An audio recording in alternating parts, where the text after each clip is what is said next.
BPI-2358, which is a small molecule that is given by IV and has multiple effects. It has vascular disruptive effects. In addition to that, it has very strong immune-oncology effects. It's doing a host of things that I can summarize by saying it's doing probably everything that the PD-1s and the CTLA-4s are not doing. And I have data to show that. Sorry. The combination of vascular disruptive effects and immune effects are in particular of interest because they generate a lot of the antigens which are important as a starting point for the immune oncology effects. This is a preclinical slide that shows the vascular disruption leading to hemorrhagic necrosis. The next few slides will be talking primarily about the immune effects. We all know the story. CTLA-4 is important for co-stimulation, and then we have the checkpoint PD-1 and PD-L1 inhibitors. As has been discussed by previous speakers this morning, the cascade of the immune process is very complicated, and there is a long sequence of events. Obviously, CTLA-4 and the PD-1, PD-L1 inhibitors are important, but we have to realize they come at the end of the cascade. It starts really with generations of antigens which subsequently are processed, presented by antigen presenting cells to T cells, leading to priming of the T cells. Subsequently, the T cells, they find their way back to the cancer. There they recognize the cancer cells, and if all goes well, they then kill the cancer cells. So there's a sequence of events. Checkpoint inhibitors coming at the end. Where we come in with our drug is everything else that the current CTLA-4s and PD-1s are not doing. We have a lot of overlap with the CTLA-4. This is some of the data that we have generated. It's important that we have the antigen presenting cells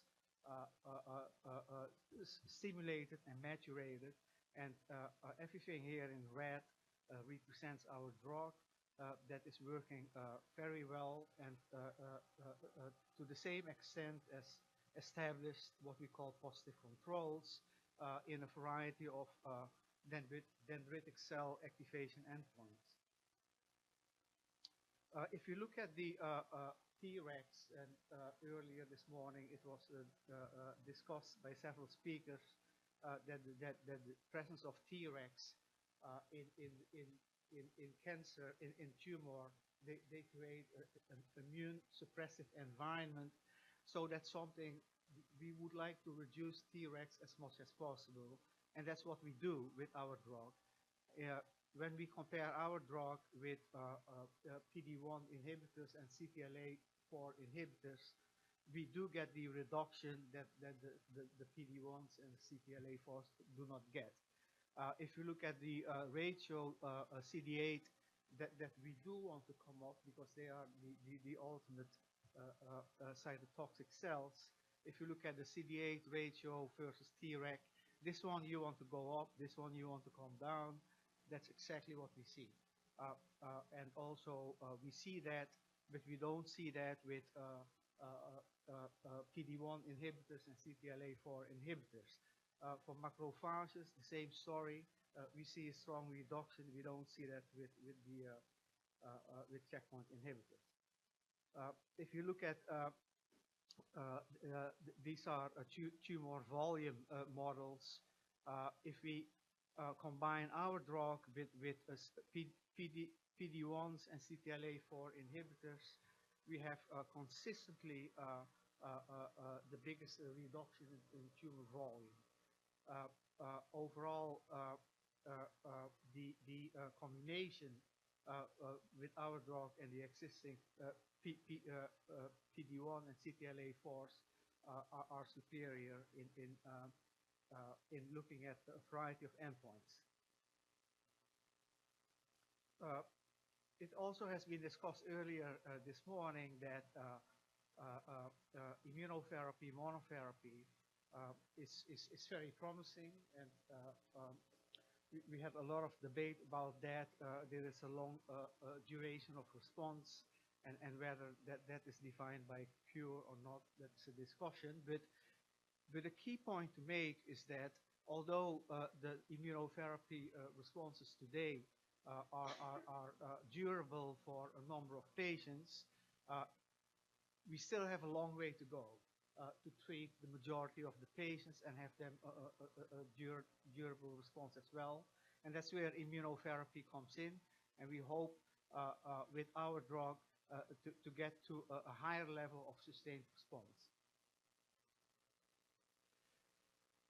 We plan a combination study with nivolumab early next year, and that is going to be a phase 1b/2 trial. This trial will start early next year. I would like to talk also about the current phase 3 trial that we just started, and this is in combination with docetaxel. This is a phase 3 trial. The rationale for doing this trial is twofold. On one hand, we have generated extensive data in 140 patients with this combination that showed a promising response, promising clinical results in terms of an OS benefit, but also we saw the extended duration of response, which is typical for immune effects. In addition to that, we have an excellent safety profile with our drug. But the interesting part is that the combination, our drug with docetaxel, improves a lot of the docetaxel-related side effects and safety concerns, in particular neutropenia. And we see less if we combine our drug with docetaxel. The other point to make is that we see the biggest clinical benefit with our drug in the larger tumors. Hazard ratio for OS is beneficial with the larger tumors. So this is a slide that summarizes the safety profile in combination with docetaxel, and we see clearly that the combination has a much less frequency of neutropenia, asthenia, also the use of G-CSF. The other rationale for why we do this trial, and this has been pointed out this morning as well, is that if we look at, and this is non-squamous cell data that was published in the New England Journal of Medicine. If you look at overall survival and PFS, there's a clear benefit for nivolumab in the PD-L1 positive tumors, irrespective of how you define that, 1%, 5%, 10%. However, in the PD-L negative tumors, there is no benefit for nivolumab, and you could even argue whether docetaxel could not be slightly better. If you look at ORR in that same study, published in that same New England Journal, for nivolumab and docetaxel in the positive tumors, clearly nivolumab highly beneficial relative to docetaxel. In the PD-L negative tumors, this drops to 10%. This stays about the same. So with ORR, you could argue docetaxel is better. So those are the basis for us to go into this trial. This trial is a phase 3 trial that just started. It will recruit 550 patients, non-squamous, squamous, large lesions. We will do the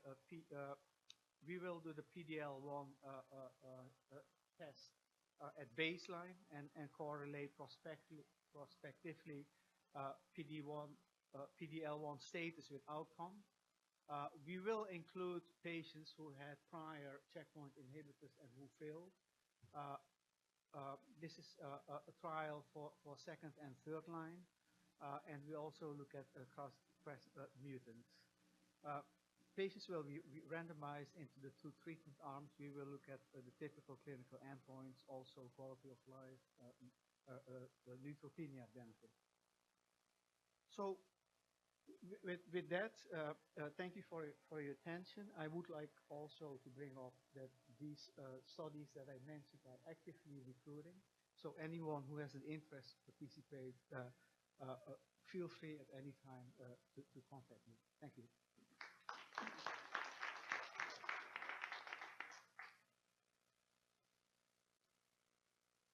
I think the observation of less neutropenia is kind of interesting. At least I think that. But that's not the usual thing when we add drugs to those attacks. Almost always it makes neutropenia worse. So what's the mechanism you think may be operative there? It's a good question. We can only speculate right now. The drug is doing many things. We have a lot more data that shows that it has an effect on tumor microenvironment, cytokine profile into the Th1s away from Th2. We are looking into that, but it probably relates to certain effects on the right cytokines leading to this benefit. So I'm wondering if your effect is really an immunomodulatory. You know that the mechanisms that you refer to are all regulated by tumor burden. So when you did your studies looking at Tregs and so forth, was that done with animals that had equal tumor burdens, or was that done just at a certain time point? Equal tumor burden, control for that, yes.